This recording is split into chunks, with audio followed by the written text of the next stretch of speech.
Senior IAS అధికారి Syed Ali ముతజా Rizvi retirement పై secretariat వర్గాల్లో భారీగా చర్చ నడుస్తోంది.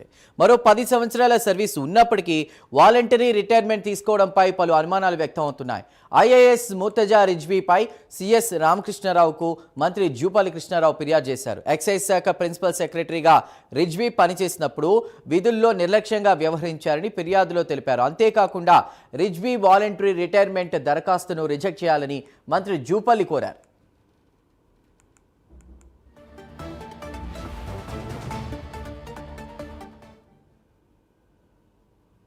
రిజ్వీపై సిఎస్ రామకృష్ణరాజుకు జూపల్లి ఫిర్యాదు చేసినట్టు తెలుస్తోంది. దీనిపై పూర్తి వివరాలు మా ప్రతినిధి అజీం అందిస్తారు. అజీం, ఆబ్కారీ శాఖలో ఏదైతే రిజ్వీ మంటలు ఏదైతే ఇప్పుడు సెక్రటేరియట్ వర్గాల్లో చర్చనీయంగా మారాయి. సీనియర్ ఐఏఎస్ అధికారిగా ఉన్న రిజ్వీ ఇంకో 10 సంవత్సరాలు పదవీ కాలం ఉండగానే ఏదైతే వీఆర్ఎస్ కోసం అప్లై చేయడం, వాలంటరీ రిటైర్మెంట్ తీసుకోవడంపై ఏదైతే పలు అనుమానాలకు దారితీశారు. ఈ నేపథ్యంలోనే ఏదైతే మంత్రి ఆబ్కారీ శాఖ మంత్రిగా ఉన్నటువంటి జూపల్లి కృష్ణారావు సిఎస్ రామకృష్ణరావు చేసినటువంటి ఫిర్యాదు బయటికి వచ్చింది. సో ఈ నేపథ్యంలో ఎక్సైజ్ శాఖ ప్రిన్సిపల్ సెక్రటరీగా పనిచేసినటువంటి రిజ్వీ ఎక్సైజ్ శాఖ ప్రిన్సిపల్ సెక్రటరీగా ఉన్న కాలంలో నిర్లక్ష్యంగా వ్యవహరించారని చెప్పి ఏదైతే మంత్రి తన ఫిర్యాదులో పేర్కొన్నారు. సో దీంతో పాటు కూడా ఐఏఎస్ రిజ్వీ వాలంటరీ రిటైర్మెంట్ దరఖాస్తును రిజెక్ట్ చేయాలని కూడా ఫిర్యాదు లేఖలో జూపల్లి ఏదైతే స్పష్టంగా చెప్పడం కూడా జరిగింది. అయితే ఓవరాల్ గా సబ్జెక్ట్ చూసుకున్నట్టయితే అసలు ఎందుకు ఈ రిజ్వీ వాలంటరీ రిటైర్మెంట్ తీసుకోవాలి అని అనుకుంటున్నారు అనే దానికి సంబంధించి మనం చూసినట్టయితే మద్యం బాటిల్ పైన హోలోగ్రామ్ లేబుల్ కి సంబంధించిన అంశం ఏదైతే ఉందో ఈ అంశంపై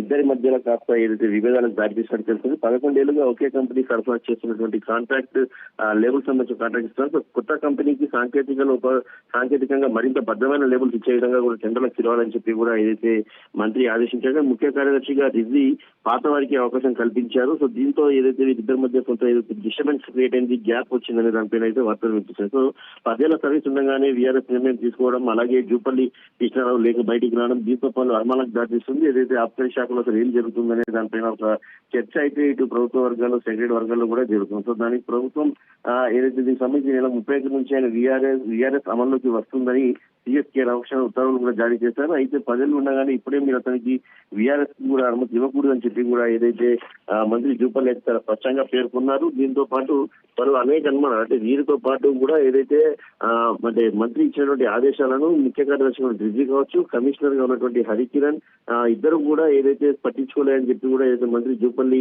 కాస్త ఆగ్రహంగా ఉన్నట్టు తెలుసు. సో విధుల్లో నిర్లక్ష్యంగా వ్యవహరించారు, అనవసరంగా సీఎంఓకి ఫైళ్లు పంపించారు, నివేదికల పేరిట జాప్యం అంటే ఏదైతే కొన్ని నివేదికలు ఏదైతే మంత్రిగా ఉండి జూపల్లి కృష్ణారావు ఇద్దరిని నివేదికలు అడిగినప్పటికీ కూడా నివేదికలు ఇవ్వకుండా జాప్యం చేశారనే దానిపైన కూడా ఏదైతే మంత్రి దాంట్లో చాలా స్పష్టంగా పేర్కొన్నారు. అలాగే రాష్ట్ర ఖజానాకు నష్టం కలిగించే విధంగా కూడా వీరు వ్యవహరించారని చెప్పి కూడా తన లేఖలో పేర్కొనడం కూడా. సో ఈ నేపథ్యంలో రిజ్వీకి సంబంధించినటువంటి వీఆర్ఎస్ ని ఇప్పుడే అంగీకరించకూడదు అని చెప్పి కూడా ఏదైతే జూపల్లి కృష్ణారావు కూడా మరి దీనికి సంబంధించి మరి ప్రభుత్వం ఎలాంటి ఆలోచన తీసుకుని చూడాల్సి ఉంటుంది. ఇప్పటికే సీఎస్ అయితే ఈ నెల 31 నుంచి తన వీఆర్ఎస్ అమల్లోకి వస్తుందని కూడా చెప్పారు. మరి మంత్రి లేఖతో దీనికి సంబంధించిన మార్పులు చేర్పులు జరుగుతాయా, ఆబ్కారీ శాఖలో జరిగినటువంటి అవినీతి ఏంటి, దానికి సంబంధించినటువంటి జాప్యాలు ఏంటి, ఏ సబ్జెక్ట్ సంబంధించి జూపల్లి కృష్ణారావు తనకు ఏదైతే ఫైళ్లకు సంబంధించినటువంటి వివరాలు అడిగారు, సో ఏ వివరాలను తాను జాప్యంగా ఉంచారు, అసలు ఎలాంటి అంశాలపై ఇవన్నీ బయటికి వస్తున్నాయనే దానిపై అయితే ప్రభుత్వం మరి ఈ రోజు కాకపోతే రేపటి రోజు దీనికి సంబంధించి ఒక నివేదిక కూడా ప్రభుత్వం అడిగినట్టు కూడా తెలుసు. సో దీనికి సంబంధించిన వ్యవహారం మరి ఎంత దూరంగా వెళ్తుందో కూడా చూడాల్సి ఉంటుంది.